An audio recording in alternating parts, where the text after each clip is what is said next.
नमस्कार मेरे प्यारे दोस्तों, आप सभी का स्वागत है इंग्लिश विद सत्यम के यूट्यूब चैनल पर।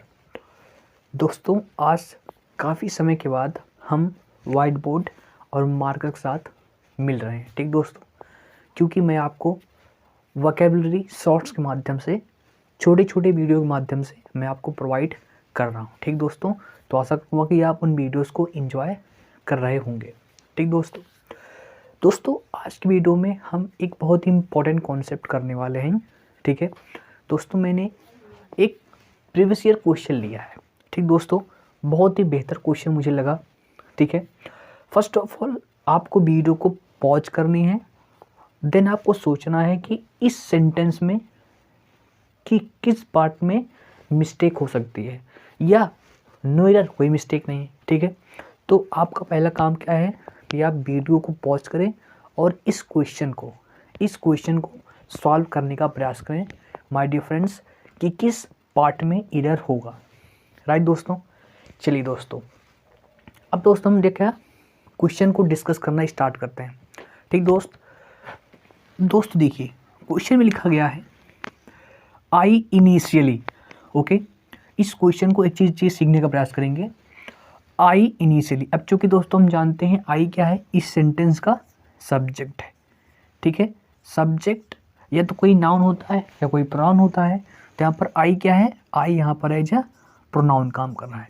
ठीक है, आई क्या है, एक और डीप में जाओगे तो आई क्या होता है, आई डियर होता है आपका पर्सनल प्रोनाउन। आई डियर आपका क्या होता है, एक पर्सनल प्रोनाउन होता है। ठीक है, ये बात क्लियर हो गई। आई इनिशियली, ओके, अब आप कहोगे आई इनिशियली, सर इनिशियली क्या है, तो इनिशियली यहाँ पर क्या है, एक एडवर्ब है।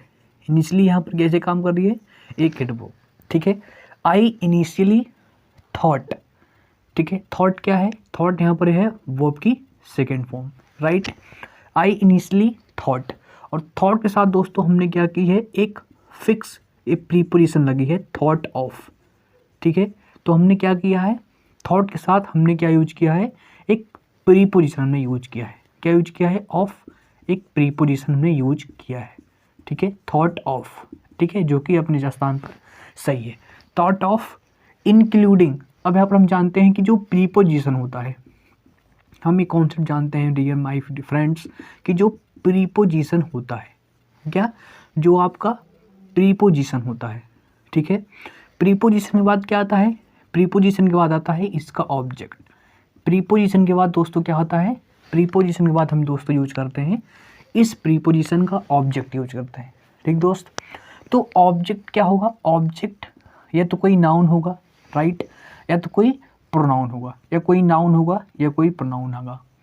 लेकिन दोस्तों मान लीजिए इस प्रीपोजिशन के बाद हमें यूज करनी है वर्ब। क्या यूज करनी है, वर्ब। तो जो आपकी वर्ब होती है हमेशा किस फॉर्म में होती है, आईएनजी फॉर्म में होती है। किस फॉर्म में होती है, आईएनजी फॉर्म में होती है। क्यों होती है, क्योंकि दोस्तों जो आपकी आईएनजी फॉर्म होती है वो किसका काम करती है, जिरंड का। वो किसका काम करती है दोस्तों, जिरंड का काम करती है।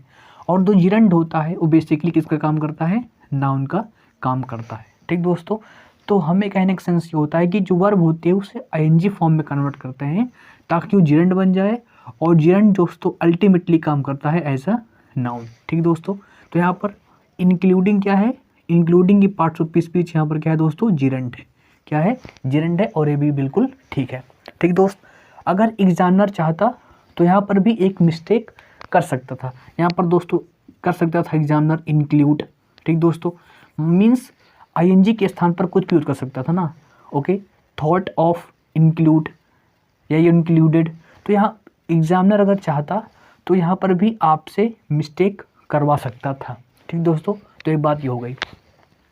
नेक्स्ट लिखा है बोथ। ठीक दोस्तों, और हम जानते हैं बोथ का पेयर किससे बना, बोथ का पेयर हम बनाते हैं एंड से। ये दोस्तों मैंने आपको कंजंक्शन टॉपिक में पढ़ाया है। ठीक दोस्तों, कि बोथ का पेयर किससे बनाते हैं, एंड से। तो both the mother and the child. Right, फिर दोस्तों क्या लगा, ये बट। बट क्या होता है दोस्तों, बट होता है कोऑर्डिनेटिंग कंजंक्शन। ठीक दोस्तों, और मैं एक कॉन्सेप्ट आपको बता चुका हूँ दोस्तों, मैं एक कॉन्सेप्ट आपको दोस्तों मैं बता चुका हूँ कि मान लीजिए एक क्लॉज आपने यहाँ से जोड़ी, एक क्लॉज आपने यहाँ से जोड़ी दोस्तों। ठीक है, और एक क्लॉज आप यहाँ से जोड़ रहे हो, एक क्लॉज यहाँ से जोड़ रहे हो। मान लीजिए इन दोनों क्लॉजेस को आप जोड़ रहे हो कोऑर्डिनेटिंग कंजंक्शन से। किससे जोड़ रहे हो दोस्तों? आप इन दोनों क्लॉजेस को आप जोड़ रहे हो कोऑर्डिनेटिंग कंजंक्शन से। किससे जोड़ रहे हो डियर? कोऑर्डिनेटिंग कंजंक्शन से जोड़ रहे हो, ठीक है, कोऑर्डिनेटिंग कंजंक्शन से जोड़ रहे हो दोस्तों। तो इस केस में क्या होता है, इस कोऑर्डिनेटिंग कंजंक्शन के पहले हम एक कॉमा का यूज करते हैं। किसका यूज करते हैं? एक हम कॉमा का यूज करते हैं, ठीक दोस्तों। तो बेसिकली कॉन्सेप्ट होता है, हमें ध्यान रखना है कि यदि हम दो सेंटेंसेस को कोऑर्डिनेटिंग कंजंक्शंस से जोड़ते हैं तो हम कॉमा का यूज करते हैं। किसका यूज करते हैं दोस्तों? कॉमा का यूज करते हैं, ठीक है। तो बट यहाँ पर ठीक है, अपनी जगह पर ठीक है। आगे चलते हैं। The human, right, the women was reluctant, ठीक दोस्त। रिलेक्टेंट मीन्स दोस्तों क्या होता है? रिलेक्टेंट मीन्स होता है अनिच्छुक, अनविलिंग, ठीक है। अनविलिंग मतलब बिना इच्छा के कोई काम हो रहा है, unwilling, right. The women was reluctant, ठीक दोस्त। तो आई इनिशियली थॉट, मैंने सोचा कि मैं मदर को और इसके चाइल्ड को ना, both the mother and the child, मैंने सोचा कि मैं मदर और बच्चे को इंक्लूड कर लूँ, राइट। लेकिन द वुमेन वॉज रिलेक्टेंट, लेकिन जो वो औरत थी वो क्या थी? अनिच्छुक थी to have their pictures take, ठीक है। To have their pictures take मतलब अपना फोटो, अपना पिक्चर खिंचवाने के लिए वो क्या थी? अनिच्छुक थी। मतलब वो नहीं चाहती थी कि वह मैं उसका फ़ोटो खींचूं, राइट। तो यहाँ तक तो ठीक है, ठीक है। और टू दोस्तों ये क्या है? टू यहाँ पर आपका एक पार्टिकल होता है और ये दोनों मिलाकर टू हैव ये क्या है? ये आपका इन्फिनेटिव है। किसका दोस्तों काम कर रहा है यहाँ पर? इन्फिनेटिव का काम कर रहा है, ठीक दोस्तों। अब दोस्तों ध्यान रखना है, to have their pictures take. आप कहोगे सर यहीं पर थोड़ा मुझे मिस्टेक लग रही है। कैसे? क्योंकि वह अनिच्छुक थी, वह अनविलिंग थी कि मैं उसका फोटो ना खींचूं, राइट। वह अनिच्छुक थी। तो यहाँ पर दोस्तों ध्यान रखना है, हैव, यहाँ पर दोस्तों जो हैव एक ऐसे काम कर रहा है, हैव दोस्तों काम कर रहा है as a positive verb. Has कैसे काम कर रहा है दोस्तों? एज अ पॉजिटिव वर्ब, ठीक दोस्तों। मैंने आपको बताया है पॉजिटिव वर्ब कि पॉजिटिव वर्ब्स का यूज हम कब करते हैं? जब हम कोई काम किसी से करवाते हैं, राइट। जब हम काम करते हैं तो नॉर्मल वर्ब होती है, राइट। लेकिन जब हम किसी से काम करवाते हैं तो उसको हम बोलते हैं पॉजिटिव वर्ब्स। उसको हम क्या बोलते हैं? पॉजिटिव वर्ब्स बोलते हैं, ठीक दोस्तों।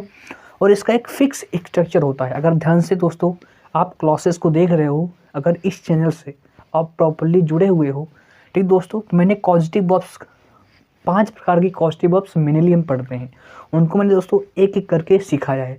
अगर आप चाहते हैं तो आप चैनल पर जाके विजिट कर सकते हैं, उन्हें सीख सकते हैं, ठीक है। तो पॉजिटिव वर्ब्स का क्या होता है? एक फिक्स स्ट्रक्चर होता है। पॉजिटिव वर्ब्स का क्या होता है? एक फिक्स स्ट्रक्चर होता है। कैसे समझते हैं?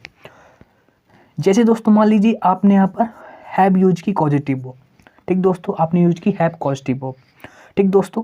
तो हैव पॉजिटिव वर्ब के बाद अब आप किसी से काम करवाओगे दोस्तों, तो आप जिससे काम करवाओगे तो हैव के बाद आप उसे मेंशन करोगे, यानी एजेंट।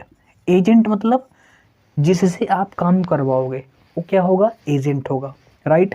तो हैव के बाद क्या लिखते हो? एजेंट, ठीक दोस्तों। और एजेंट के बाद हम यूज करते हैं केवल वर्ब की फर्स्ट फॉर्म, केवल वर्ब की फर्स्ट फॉर्म, ठीक दोस्तों। ये होता है बेसिक स्ट्रक्चर, ठीक दोस्तों।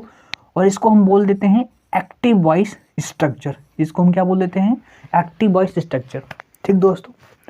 लेकिन अब दोस्तों आगे दोस्तों क्या मेंशन करते हैं? जैसे हमने मान ली दोस्तों हमने यूज की हैव पॉजिटिव वर्ब, जिससे हमने काम को करवाया, जो काम किया गया ना। और दोस्तों आगे ऑब्जेक्ट, यानी जो काम किया गया, आगे ऑब्जेक्ट और आगे जो भी चीज़ें हैं, ठीक है, उससे हम लिख देते हैं दोस्तों। तो ये होता है आपका एक्टिव वॉइस स्ट्रक्चर। ये क्या होता है? आपका एक्टिव वॉइस स्ट्रक्चर, ठीक दोस्तों। अब इसी स्ट्रक्चर को, अब दोस्तों इसी स्ट्रक्चर को हम चाहे दूसरे प्रकार से लिख सकते हैं। ये तो है एक्टिव वॉइस। एक्टिव वॉइस में क्या है? फोकस किस पर है? एजेंट पर, यानी काम करने वाले पर ज़्यादा फोकस है। किस पर? काम करने वाले पर ज़्यादा फोकस है। अब मैं चाहूँ तो जो फोकस है उसको मैं किस पर कर सकता हूँ, जो काम किया गया।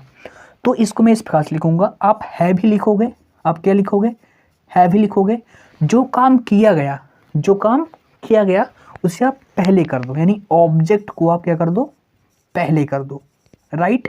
यानी हैव लिखा आपने और जो ऑब्जेक्ट है आपने उस ऑब्जेक्ट को पहले कर दिया।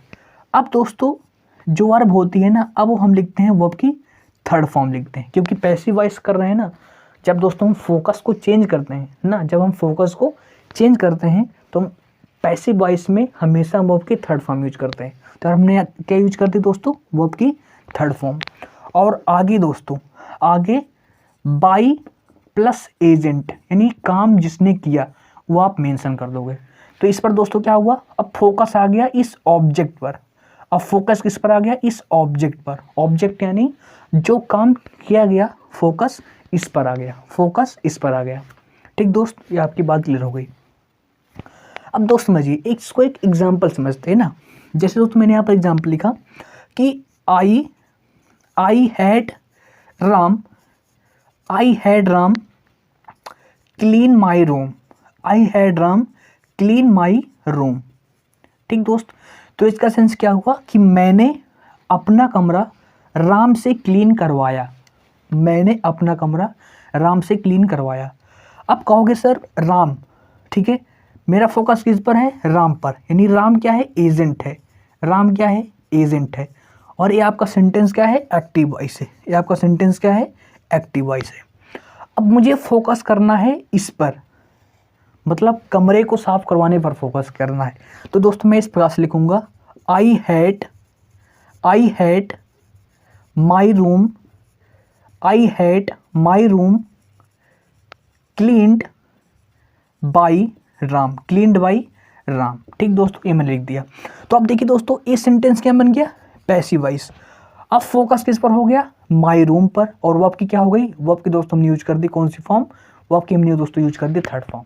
ठीक, एक बात और दोस्तों, जब आप सेंटेंस को पैसिव वॉइस में करते हो तो इस बाई प्लस एजेंट, अगर आपका जो बाई प्लस एजेंट है, यानी जो काम करने वाला है, वो अंडरस्टूड है, वो क्या है, अंडरस्टूड यानी आपको प्रतीत हो रहा है। जैसे दोस्तों मैंने कहा कि मैंने कल बाल कटवाया, तो जब मैं बाल कटवाऊंगा तो ऑब्वियस सी बात है किसी नाई से ही कटवाऊंगा, तो अंडरस्टूड है। मैंने दोस्तों कहा मैंने अपना घर पेंट करवाया, तो पेंट करेगा कौन, पेंटर ही करेगा, तो अंडरस्टूड है। तो जो चीज़ पहले से पता है उसको हम नहीं लिखते ना। तो अगर ये बाई प्लस एजेंट अंडरस्टूड है तो हम इसको स्किप कर सकते हैं, मतलब नहीं लिख सकते हैं, कोई दिक्कत नहीं। ठीक दोस्तों, तो ये बात है। जैसे दोस्तों मैंने एग्जाम्पल लिखा कि I had my hair cut yesterday. ठीक दोस्त, यानी इसका सेंस क्या हुआ कि मैंने अपना बाल कल कटवाया। ठीक है, तो माई हेयर ऑब्जेक्ट आ गया और कट क्या है, वर्ब की थर्ड फॉर्म है। और किसने काटा, किसी नाई ने काटा होगा, अंडरस्टूड है, इसलिए दोस्तों हमने इसको मेंशन नहीं किया। अब दोस्तों यहीं पर कॉन्सेप्ट है कि हैव कॉजेटिव वर्ब है। ठीक है, हैव क्या है, कॉजेटिव वर्ब है, और दियर पिक्चर्स क्या है, ऑब्जेक्ट है। तो यहाँ पर दोस्तों क्या होगा, टेकन होगा, यहाँ पर दोस्तों क्या होगा, टेकन होगा। यानी ये दोस्तों कॉजेटिव वर्ब का एक बहुत ही, यानी कॉजेटिव वर्ब टॉपिक का एक बहुत ही शानदार क्वेश्चन दोस्तों पूछा गया था। और ये दोस्तों क्वेश्चन है SSCMTS 2023 का दोस्तों। ठीक दोस्तों, ये क्वेश्चन है आपका SSCMTS 2023 का। इम्पॉर्टेंट क्वेश्चन दोस्तों है और मैंने आपको समझाने का प्रॉपर प्रयास किया।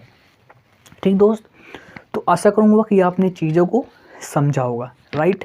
तो अगर आपको चीज़ें पसंद आई हो, कॉन्सेप्ट अच्छा लगा हो दोस्तों, तो आप प्रॉपर चैनल के साथ जुड़े हुए रह सकते हैं और चीज़ों को अच्छे से सीख सकते हैं। ठीक दोस्तों, तो वीडियो पसंद आई हो तो आप वीडियो को लाइक कर दें।